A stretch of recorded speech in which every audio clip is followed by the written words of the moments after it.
Ah oui, atikala mfumu na mapate ya RDC, The King, Nkumu, leader, mfumu, compagnie africaine d'aviation Fly CAA, mosala salaka, kosepelisa ba passager na kitoko, sepelas na sepelas toujours, wana mission a mipesa, bakisa assurance ya sécurité na ba vol na nyonso, kasi tika tu bisabino que Fly CAA a mamika koko di koko na accent ko na ponctualité pe régularité na CAA ezalaka te o bayebisi yo vol ekozala ba 9h yo pe oyena bakifunda na nyonso okoma boye o elongwe 9h ekomi 14h embadi oya kobeta beta miso lokola kapopwe na aéroport awa soki balobi 9h etikali 9h koya na yo kutu retard te po okolelebele pamba ponctualité nde affaire na bango ebongo côté régularité kutu tika na yo pardon po ba vol erataka te na ba fréquence nyonso ya ba différents vols na ba différentes destinations ezalaka respecté kitoko. Fly CAA mojalisi bana mboka na bapaya esi bandima yo mfumu The King. Boza ebele bosa ba téléviseur na vidéo pour na kolanda info ngala journal ya peuple na peuple tout font la journal oyo pour na question que chef de l'état Félix Antoine Tshisekedi Tshilombo ayamba ki ba représentant ya ba communauté teke ya Mai-Ndombe ya Bayaka ya Kwango Kinshasa pe ya Congo central obaki ko signer acte d'engagement global pe inclusive pour na établir stabilité na ba province na bango héritier mapinde ya pesi no ba détail. Week-end de l'équipe na suite ya Union africaine, chef de l'État Félix Antoine Tshisekedi Tshilombo a sangisaki ba représentant ya ba communauté teke ya Mai-Ndombe ya Bayaka ya Kwango pe lisusu bango ba signé acte d'engagement inclusif pour na kimia pe stabilité na ba province ya Mai-Ndombe Kwilu Kwango Kinshasa pe Congo central. Événement Oyo et PC ezali bongo résultat ya ba consultation Oyo ezalaki organisé mikueleki epai ya vice-premier ministre et ministre intérieur Peter Kazadi pendant 3 jours pour na kosilisa conflit ya ba droit foncier Oyo ezalaki bongo ko instaurer climat moko ya terreur na partie ouest ya République démocratique du Congo mingi penza na territoire ya Kwamouth depuis 2022 ba parti nyonso mibale bazwi engagement formel ya kotika possibilité pe koluka solution moko pacifique na crise bango ba promettre ko privilégier dialogue, médiation pe arbitrage selon ba coutume na bango ndenge ezali bongo kosalema pe kolongola ba conflit nyonso po na kimia moko durable ba représenter ba teke pe ya bayaka ba lever option ya koveiller na cohésion solidarité pe justice sociale na ba entité respective na bango na maloba na ye chef de l'état a remercier ba chef coutumier nyonso a promettre bango sécurité pe protection a s'engager kokitaye moko sur terrain mikolo ezali koya po na kopesa ba médaille ya mérite et pas y a ba représentant ba pouvoir coutumier pour une implication na bango na rétablissement ya kimia na partie ouest de la République démocratique du Congo na maloba na ye vice-premier ministre et ministre intérieur Peter Kazadi a talifike a pesi na chef de l'état rapport ya mission oyo ya kosilisa désordre ezali ko régner na ba zone oyo ezami na conflit oyo chef de l'état a confié ki yango na ngambo mosusu a souligné que acte engagement oyo ekomami grâce na cahier de charges oyo epesami na deux communautés ba uti koza na conflit. Na Assemblée nationale boyo kekuna ba élu nationaux ba se retrouva kekuna na salle de congrès ya palais du peuple pa wapi ba validaki ba mandat ya 48 députés au cours constitutionnel a proclamé qui reportage. Au vu du résultat des votes. Validation de pouvoir, il y a 48 députés proclamés élus et pas il y a cour constitutionnelle. Boy Nassima va contenter. Bo Simba qui va élus nationaux va se retrouver qui vendredi 5 avril 2024 dans la salle de congrès il y a palais du peuple pour nous valider. Ba mandat à 48 députés nationaux ou bazala qui proclamé élus dans la cour constitutionnelle le 12 mars 2024 dans souka va contenter. Pour un député Constantin Bengele, président ya bureau ya commission ad hoc oyo ezali chargé pour examiner ba dossier ya ba ili oyo pe comme mayango na validation liboso ya plénière ya assemblée nationale a présenté ki bongo économie ya rapport ya commission na e avant rapporteur aïba na kosala la lecture ya rapport complet ya misala nyonso en commission. Procédure au Nasuka na yango ba mandat à 48 députés proclamés na cour constitutionnelle et zala qui validé pe ba koki ko siéger valablement en tant que ba élu ya peuple ya 4e législature ya 3e république Bosimba Kena Ibandeli Madame Persinzuzi Umba rapporteur ya bureau d'âge apsala ki lecture ya arrêt ya cour constitutionnelle na conformité ya constitution ya mboka na biso République démocratique du Congo.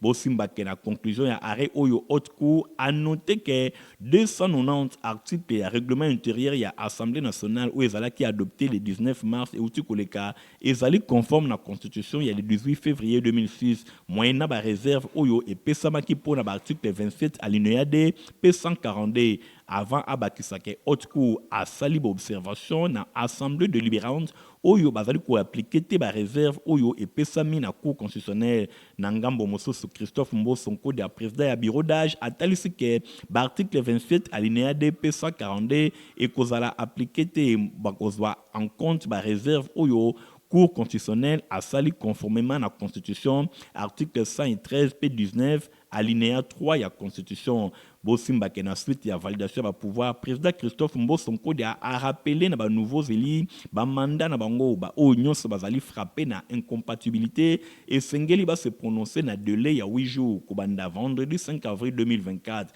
Boye par motion d'information, député national Christian Mwando, président du groupe parlementaire ya Ensemble pour la République, a sollicité na plénière ba se pencher na situation ya honorable Modéron Simba, oyo azwami na prison centrale ya Makala, pambate mandat na ye euti kozala validé. Na tina wana azali ko mérité kozala na cellule kuna na prison te, kasi azalande na résidence surveillée. L'occasion ya journée ya combat paix ya prophète Simon Kimbangu oyo ezaki célébrer kobanda kozala célébrer chaque le 6 avril kuna na église kimbangiste boyeba ke le 6 avril 2024 ba organiser ki milulu ya kafu kafu kuna na Kamba na province ya Congo central. Sur place témoin événement Nadine Asuna. Ezalaki un certain 6 avril 1921 de Papa Simon Kimbangu, prophète ya Bayindo, mobotama ya République démocratique du Congo, abandaki mission oyo Nzambe apesaki, c'est-à-dire ya kosala éveil ya Bayindo, bisika nyonso bango bazwami. Chef de l'État Félix Antoine Tshisekedi Tshilombo a institué yango depuis mbula eleki pour na date ya le 6 avril et comme férié bisika nyonso na République démocratique du Congo pona kokanisa ebandeli ya komba ya prophète Simon Kimbangu. Bosimba ke pona le 6 avril 2024 Nkamba na province ya Congo central e yindaki na ndenge ya kosakana te ba autorité ya ndenge na ndenge bazalaki wana pona ko célébrer journée oyo ezali journée moko ya kafu kafu pona bayindo nyonso pona ba congolais pe pona ba kimbangiste nyonso oyo basepela na musala ya Papa Simon Kimbangu pambate azalaki vraiment héros pona ko telema pe koloba liboso ya ba colon. Bosimba ke pona journée oyo défilé ya kafu kafu esalemaki na Nkamba ndenge kaka bino moko bozali komona ezalaki vraiment journée moko ya esengo opesi mbwa aboyi putulu e mataki pe makala etikalaki. Ici le 6 avril. Le 6 avril, les aïko kanisa biso combat oya Papa Simon Kimbangu. Combat oyo abundelaki Bayindo nyonso. Pe lelo ezali mukolo munene ezali mukolo ya sengo, mais ezali pe mukolo ya losambo. Ezali mukolo ya méditation puisque tozali na Papa Simon Kimbangu oyo abundelaki biso po tozwa liberté po ba kolon bakende lelo nde ezali mokolo na ye lelo ezali mokolo munene po na église kimbangiste yango nde tozali ko célébrer lelo pe tozali kopesa lisusu mokonzi ya mboka. Merci mingi. Nasima ya ba cérémonie ya ndenge na ndenge oyo eyambaki pe batu ebele ba chef ya ba confession religieuse ba autorité ya mboka tomonaki pe présence ya gouverneur ya Congo central pe batu ya ndenge na ndenge président ya commission électorale nationale indépendante tomonaki pe batu misusu lokola président national ya Konatese mwana mboka Fumudifima pe ba personnalité politique ebele bazalaki wana pona ko célébrer journée oyo. Papa Simon Kimbangu Kiangani oyo azali chef spirituel ya église kimbangiste azwaki maloba pona ko beta histoire ya komba ya prophète Simon Kimbangu pe na mateya na ye alobelaki histoire ya Jacob na Esaü atalisi poleleke ezaunde esengelaki azwa bénédiction kasi Jacob aibaki lelo bayindo esengeli basepela Afrique etelema pamba te Nzambe azali kozongisela moto moyindo pouvoir na ye ekozala lisusu na ngambo ya mindele te kala mingi te mindele bakoya kofukamela bayindo esengeli bayindo bisika nyonso bazali batelema pe basepela bazana na komikitisa bazana na boyokani pe bazana na esprit ya pardon bisika nyonso bango bazwami pamba te pouvoir ezali kozonga déjà désormais epai ya bayindo. Message ya papa Simon Kimbangu Kiangani ezalaki vraiment capté 5 sur 5 lokola ezalaki mokolo ya fête ezalaki kaka défilé na défilé fanfare ezali kobeta pona kokanisa mosala ya papa Simon Kimbangu oyo ebandaka un certain 6 avril 2021 boye na nzela ya chef de l'État Félix Antoine Tshisekedi Tshilombo nde date oyo ezwi lokumu bisika nyonso ba Congolais bazali bisika nyonso bayindo bazali bayebake prophète ya bayindo ezali bongo papa Simon Kimbangu.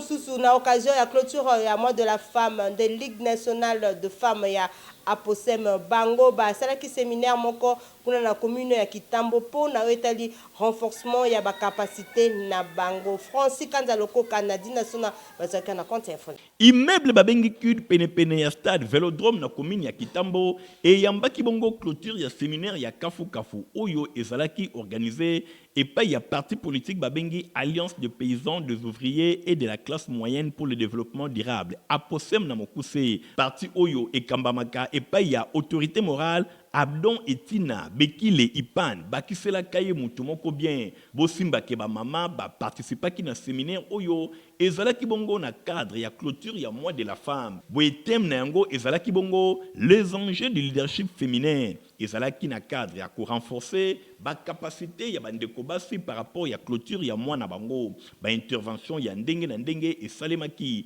Libosona nou, présidente nationale, ya Ligue de femmes, ya Aposem, ye azwaki maloba. Pona kotalisa tina ya milulu oyo expliquaki ba enjeu oyo ezali na cadre ya séminaire oyo koluka ko renforcer ba capacité ba mama nyonso ya Aposem pour et permettre bango ba yeba na kotelema boye na tina wana ba intervention ya ndenge na ndenge esalemaki tomonaki mama Florence Boloko, madame Godé Kalonji, madame Antoinette Mbelu pe bato ya ndenge na ndenge bakisana madame Alpha Mboyo tomonaki pe docteur Nadia Matoka pe bato ya ndenge na ndenge basalaki ba intervention pour na kotalisa rôle ya femme eloko nini mwasi esengeli asala pour na kotelemisa société ndakisa ya premier ministre Judith Tuluka Suminwa oyo auti kozala nommé récemment ezali kotalisa ke mwasi azana ba capacité ya ndenge na ndenge oyo soki atelemi mboka pe ekotelema na suka ya nyonso ba mama bazwaki ba brevet ya participation pour na kotalisa ke bazalaki vraiment présente na séminaire oyo ya renforcement ya ba capacité boye mo ya suka tomo ya clôture présidente nationale ya parti nde azwaki maloba pour na ko clôturer milulu oyo ya séminaire na suka ya nyonso présidente ya Ligue de femmes ya Aposem mama Nadine azwaki maloba pour na kolimbola boy ba maman ya Aposem baza ko clôturer mois de la femme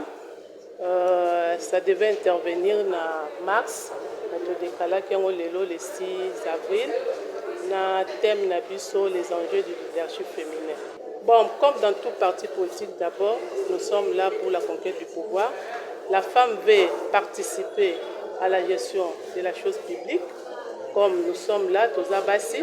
Toye, Topesa, Oyo ya biso, donc on démontrer potentialité na biso, to participer à la gestion de l'État. Aposem toujours. Présent, présent, présent, autorité morale, ba femme ya communauté famille chrétienne ba clôtura ki mois de la femme na bango na structure ba bengi écosseur kitoko kuna na centre kana oza bongo na commune ya Kasavubu Christian Kangebeni azaki na compte info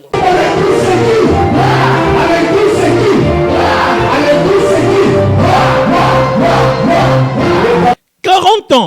ans d'existence, il y a communauté famille chrétienne, na motomolo ya couple botolo, papa Léon na mama Valentine, ezosenga participation, ya moto nyonso, ya kwen nyonso bino bozwami na kati ya mokili, talati na weekend eleki, mama ya communauté famille chrétienne, ba clôturaki mois de la femme, na organizaka conférence sur la femme, na nzele ya structure na bango babengi écossaire, na bokambemi ya sœur Viviane Mandevo, ba soutemi balende ezalaki reteni, ya liboso balobela méthode d'évaluation de bilingue oyo ezalaki exposé na docteur Chantal Amifi et atalisaki comment moi si akoki kosala planification familiale naturelle au lieu kosalela bandenge misusu. Deuxième intervenante ezalaki sœur Trifine de Kani oyo a développé ki na sous-thème l'entrepreneuriat féminin na kotalisa impact ya moi si na kati ya entrepreneuriat ndakisa ya ludi tope ya femme synamite na simande j'ai ba question pe ba réponse et salemaki et pa wapi ba intervenante ba yanolaki malamu mama ya communauté famille chrétienne azanga kite kotalisa regret ya mama ndenge azali kokufa na est ya République démocratique du Congo na kolata kateni ya noir ndenge kaka bozali komona pepo na kosukisa ambote mama beseka munyoka azanga kite ko remercier ba mama ya communauté famille chrétienne pour na implication na bango na journée oyo pe lisusu lokola communauté famille chrétienne devoir na bango ezalaka ya ko promouvoir ba valeur familiale bango bazanga kite ko féliciter premier ministre ya République démocratique du Congo oyo auti kozala nommé mikolo oyo boye madame Judith Soumino Tuluka na kolobaka boye nyonso ezali na cadre ya clôture ya mois de la femme oyo ezali mois ya ba mama boye biso communauté famille chrétienne mingi penza na structure na biso babenge écossaire to profiter na occasion oyo pona ko féliciter madame Judith Soumino Tuluka oyo azali première femme azali nommée première ministre ya République démocratique du Congo. Décision oyo ezali ko témoigner ba compétence pe leadership ya bandeko basi pour na ko gérer mboka na biso tozali ko encourager à continuer ko tsa ba valeur ya justice pe égalité pe le souci ya solidarité tozali convaincu que na bokamba minaye mboka na biso ekotambola malamu pe ekozala na avenir moko meilleur pour na ba famille nyonso tokosambela po na ye pe tokotalisa ye soutien na biso pour na ba responsabilité ou epesameli ye boye nomination oyo ezali kotalisa ke mwasi azali pe capable ya ko contribuer na botongi mboka na biso pour être justice ezala na société. Président interfédéral ya parti politique MEC mwana mboka Christian Moutela ye akendaki kotala libota ya balecteur na ye moko akufaki na commune ya Ngiringiri héritier Mapindem Igor Tingi bazaki na compte ya Folinga. Président interfédéral, il y a mouvement humaniste de l'éveil de conscience pour la ville, il y a Kinshasa, parti cher, il y a Mwana Mboka, Albert Petit, Christian Moutela Mayele, Oyo Azaliko Kambaville, il y a Kinshasa, Atika Kababaz na été, électeur na union so à Bossa na Kabangote pour na compte ya district ya Funa, Bosimbako weekend eleki akitaki na commune ya Ngiringiri pour na ko visiter libota ya moko ya base na ye akufaki, ezali bongo papa Mbemba Kimbangu Samuel. Christian Moutela Mayele akitaki na staff na ye babengi les amis de Christian Moutela Mayele bayaki wana moko na moko pona ko assister libota ya papa Mbemba Kimbangu Samuel oyo akufi na âge ya 84 ans. Christian Moutela Mayele oyo babengi papa social tango nyonso pene ya base na ye tango nyonso pene ya électeur na ye élection ezala te ye azali le lion du social kokoma na ye na commune ya Ngiringiri na résidence ya papa Mbemba Kimbangu Samuel ayambamaki epai ya libota na mbala moko ayaki kobeta masolo elongo na veuve ya Mowei apesaki l'explication. Christian Moutela Mayele, les lions du social, a réconforté qui famille ndenge ya kosakanate pe azanga kite kosala geste ya enveloppe ya kaki ekuba ndenge kaka bino moko bozali komona pona kosunga libota oyo ekufeli lokola bato bazali kolala libanda pe ba démarche ya ndenge na ndenge oyo esengeli esalema moko ya ba membre ya libota azanga kite kopesa merci epai ya lion du social. Po ebele baleka bakende mais bino bozozonga en tout cas esengo na biso ezandenge vraiment na acte opposé nzamba pambola bino a continuer ko pambola bino na sima ya wana staff ya les amis de Christian Moutela Mayele ba pesa ki pe d'explication par rapport ya descente na ye na commune ya Ngiringiri. Les amis de Christian Moutela Mayele bazo initiative ya kotala papa Sami oya kufeli moko ya lecteur ya papa Christian Mutela Mayele numéro 197 numéro 197 waza président interfédéral ya parti politique mek ya Albert Mpeti Biyombo papa wa aponaki biso azaki électeur na biso na social auto mesana ko sala na papa Christian Mutela Mayele papa 197 nde toye ko assister libote ya papa Sami oyo atiki biso en tant qu'électeur na biso. En tout cas, libota basepeli makasi, d'ailleurs baza même étonné balobi Esengeli chef de l'État, le président de la République Félix Antoine Tshisekedi Tshilombo Esengeli a travaillé na ba jeune locaux là ba Christian Mutela Mayele au bazana souci ya population, bazana proche ya population. Au final, il y a 4e édition, il y a concours noble Coran, il y a dynamique de jeunes musulmans pour le développement et Salemaki week-end et qui kuna na commune ya Barumbu. Igor Tingi Nadine Asuna Bazako na compte Infolinga. Pendant 2 jours au Bimba, c'est-à-dire le 6 et le 7 avril 2024, na Citas, na commune ya Barumbu, et Zalaki Bongo, occasion pour la finale. Il y a 4e édition, il y a concours coranique. Et Zali Bongo, na cadre, il y a mois, il y a Ramadan, Oyo, et Zali mois moko sacré pour les musulmans, nyonso, Bango Basanganaka, pour na implorer miséricorde, il y a Allah. Grande finale, il y a 4e édition, il y a concours noble, Coran, il y a Salemaki, et pas il y a dynamique de jeunes, musulmans pour le développement, Oyo et Kambamaka. Et pas il y a président Dando Djouma, Bosimbake, ba Elenge Oyo, Kobandana âge, il y a 6 ans, Kino 25 ans, Bango Basala Kibongo recruté, dans ba différentes écoles islamiques, Oyo Islami, na ville ya Kinshasa, Nyon Sopo na Kotalisa, Ndengeni Nibilenge, Bazali Koye Kola Courant, Oyo Ezali Bongo, livre moko sacré, il y a ba musulman, Bosimbake Nyonso, Ezalaki vraiment kitoko, Liboso ya ba juriste, ba lekaki, Moko Sima ya Moninga, Atalisaki capacité na ye, na oyo etali courant ba juriste pe ba pesa ki ba appréciation na bango pona koyeba nani a gagné ezali bongo elenge oyo bomoni azwa ki ba prime ya ndenge na ndenge pe na micro ya Info Lingala boyo ka ndenge expliquer. Naza Ibrahim Ba na participé na 4e édition en concours ya DGMD alhamdulillah zamba sali na bimi premier. Tozali ko remercier ba organiser concours DGMD. Tozali kosenga na batu baya ko soutenir bango na musala ya malamu bazali kosala. Tozali kosenga nzambe ami bango liboso timu kola suka. Ye moko pe président, il y a dynamique de jeunes musulmans pour le développement Dando Djouma azanga kite ko pesa explication par rapport ya milulu oyo ndenge eleki. To remercier batu nyonso oyo bazo sunga biso pona musala oyo pona yekende liboso. Batu ope baza musika bazo mona ba activité ya malamu oyo tozo sala baya pona ko sunga association dynamique de jeunes musulmans pour le développement. Organisation Sili,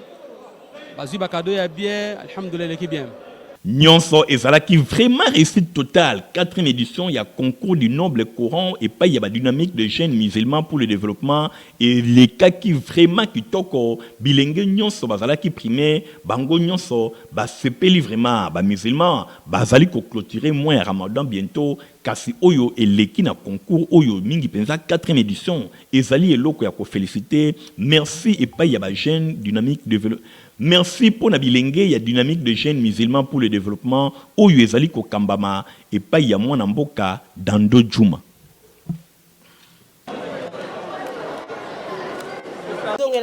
Tozongela muke masolo il y a cadre il y a journée de combat il y a prophète Simon Kimbangu pour la association confessionnelle qui toi dit ya Bangunza Bango ba clôtura qui moi de la femme na bango kitoko kuna na quartier sola na commune ya Kisenso.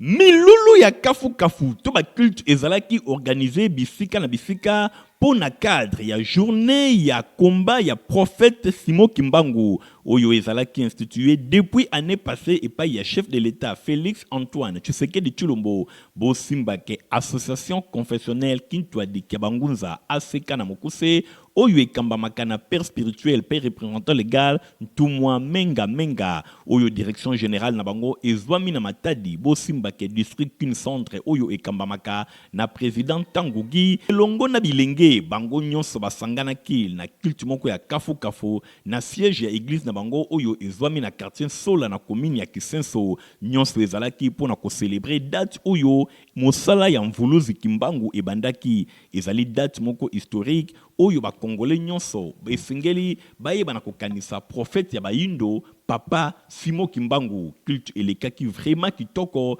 pamba te date oyo ezali date ya kosakana yango te banzembo ezalaki au rendez-vous bakumisaki nzambe pe ba défilé esalemaki ndenge kaka ezalaka lokola momesano bosimba ke prédication esimbamaki na papa Landu dilukila mateya na ye alobaki mingi na buku esantu mbanzansanda livre ya mvuluzu Kimbangu chapitre 8 verset 1 à 3 natina wana akendaki pe na kininga na chapitre 15 verset 1 tina verset 4 thème na ye ezalaki na bobimi ya lingomba ya kintwadi kya bangunza libanda bosimba ke nyonso elekaki vraiment kitoko bana ya association confessionnelle kintwadi kya bangunza bango pe ba célébraki journée ya le 6 avril na ndenge na bango pamba te ezali date oyo bayindo nyonso bazali kokanisa œuvre ya prophète monene ya bayindo papa Simo Kimbangu bosimba ke na suka ya milulu mampuru ngampela barela ngansie oyo azali bongo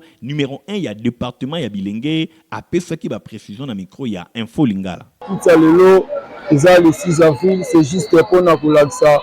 dans importance ya date ya lelo eza date pour laquelle Mokonzi Kimbangu a officialisé ki mission na ye donc un moment où dévoila ki en vraiment la communauté nous ce qui a mukili mubimba ba comprendre que non date à lelo abanda sa misa na ghetto et moni lelo to célébrer parce que Mokonzambo Kapé Félix Antoine Tshisekedi à mon avis que oui il faut date à lelo et ça va vraiment honorer ya wana biso pe to célébrer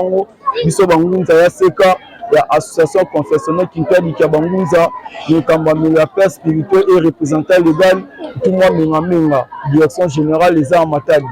bosimba ke nyonso ebandaki pe esukaki kitoko compagnie africaine d'aviation CA aza ko présenter ba V de meilleur na ba client na nyo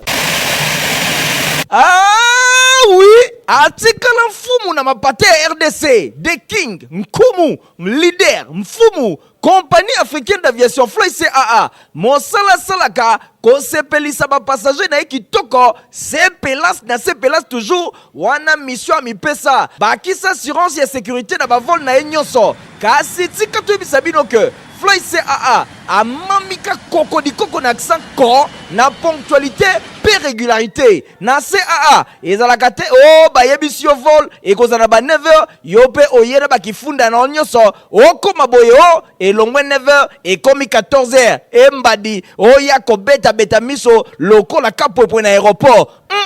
awa soki balobi 9h etikali 9h koya na yo kutu retard te po okolelebele pamba ponctualité nde affaire na bango et bongo côté régularité kutu tika na yo pardon po ba vol erataka te na ba fréquence nyonso ya ba différents vols na ba différentes destinations et ezalaka respecté kitoko Fly CAA mojalisi bana mboka na bapaya esi bandima yo mfumu The King toza na communiqué nécrologique bolanda lecture na yango elongo na héritier Mapindemi.